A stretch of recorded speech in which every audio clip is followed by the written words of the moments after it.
ოზურგეთის მუნიციპალიტეტის სოფელ ძიმითის მკვიდრი მარიამ ბაკურიძე ადგილობრივ ხელისუფლებას დახმარებას თხოვს.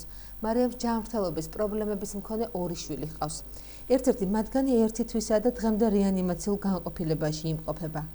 მარიამ ბაკურიძე გურია ტივისთან საუბრისას აღნიშნავს, რომ ბავშვებს ძვირადღირებული მედიკამენტები ესეჭიროებათ, რაც ყოველთვიურად $300-ზე მეტს შეადგენს. აგრეთვე აღსანიშნავია, რომ მათ არ აქვთ საკუთარი სახლი და ამჟამად ახლობლის სახლში იმყოფებიან. მარიამ ბაკურიძე შესაბამის უწყებებს დახმარებას თხოვს. მყავს ორი არასრულწლოვანი ბავშვი, გაბრიელი და ლაშა გიორგი. გაბრიელი ეს არის 4 წლის, ლაშა გიორგი 1 თვის. ანუ არის უნარ შეზღუდულები ორივე.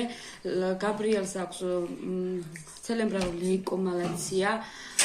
ლაშა გიორგის დიაგნოზი ფაქტიურად ველოდებით, რომ პასუხები მოვიდეს, ისიც ძალიან პრობლემებში ვართ. ანუ ვაძლევთ ძვირადღირებულ მედიკამენტებს ბავშვს, რომელიც სასამართლოდ არ გვაქვს ეს თანხა და ვთხოვ სოციალურ სააგენტოს, რომ დაგვეხმარონ. სოციალურში მაქვს დაწერილი განაცხადი ამას თაობაზე, რომ სახკარეთში ფაქტიურად ჩემს სახელზე არ არის, ჩვენ არაფერი არ გაგვაჩნია.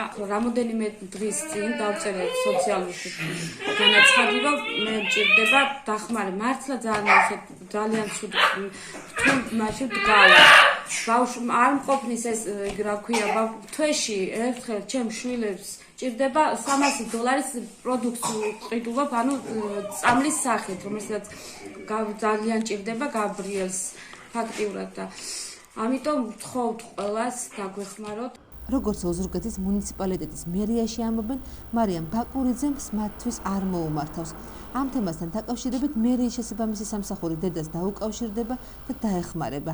სოციალური ქულის დანიშვნის შემდეგ კი მერიის განცხადებით მარიამს დამატებით შეუძლია სხვადასხვა პროგრამით ისარგებლოს.